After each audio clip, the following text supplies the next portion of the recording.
Your life literally changed in an instant in January 2012 after your car slid on black ice.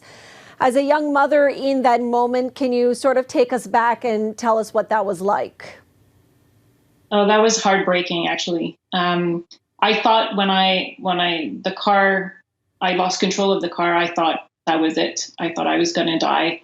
And the last thought that I had was for my son. And I figured that I had him on my own, and I was his only parent. So I had to find a way to survive and get out of the car.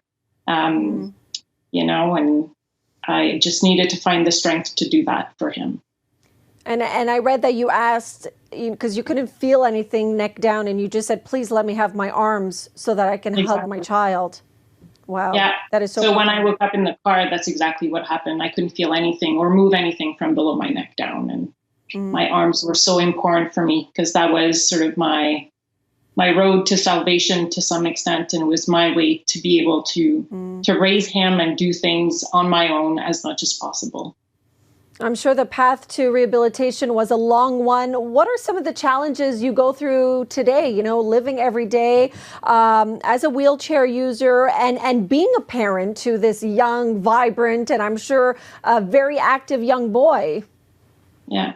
So my son is 10 years old now, but, there's a lot of discrimination that we feel when we are a parent with a disability. In my case, it wasn't so much sort of having child welfare, because that never happened to me, but it was everything in terms of the inaccessibility of buildings. When it was time to find a school for Thomas, I couldn't find a school that I could visit on my own. My mom had to go in and with the iPad and sort of take pictures and show me because there's stairs everywhere. Pools, I want to go swimming, and, a lot of pools are accessible, but I can't change. There's no changing space that are wide enough for me as a mom. So basically, we're stuck in this, I want to do things just like every other parent with my child, but I can't because there's lack of rent, lack of adaptations, and it's very difficult for us.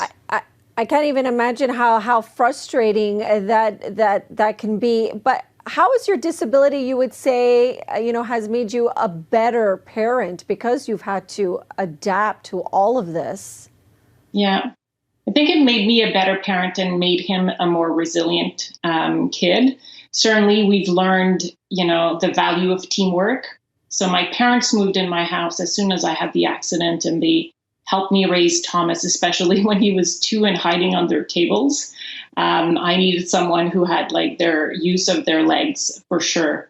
We've learned the use of creativity. So finding new ways in my house, we don't problem solve, we solution find because we have to. And if we want to do something, we just figure it out. So those are things that are, part of our families. We've learned also sort of mindfulness, not to get too frustrated when we do find barriers in the environment. And I mean, I could go on because there's so many things that we've throughout. Well, your story is such an inspiring one. Very quickly, Marjorie, because we've run out of time. Tell me about this speakers conference that's taking place on the United Nations Global Day of Parents. It's no surprise that you're one of 10 parents that has been selected to share your story about being a parent with a disability. Exactly. We're celebrating the joys of parenthood, and it's thanks to Speaker Slam, who is the organization holding the event. And it's going to be fantastic. We have a great lineup of different parents, fathers, mothers, people with different disabilities and different diversity in terms of cultural backgrounds. Well, it sounds fantastic. And again, we really appreciate you sharing your story with us, Marjorie. Thank you so much.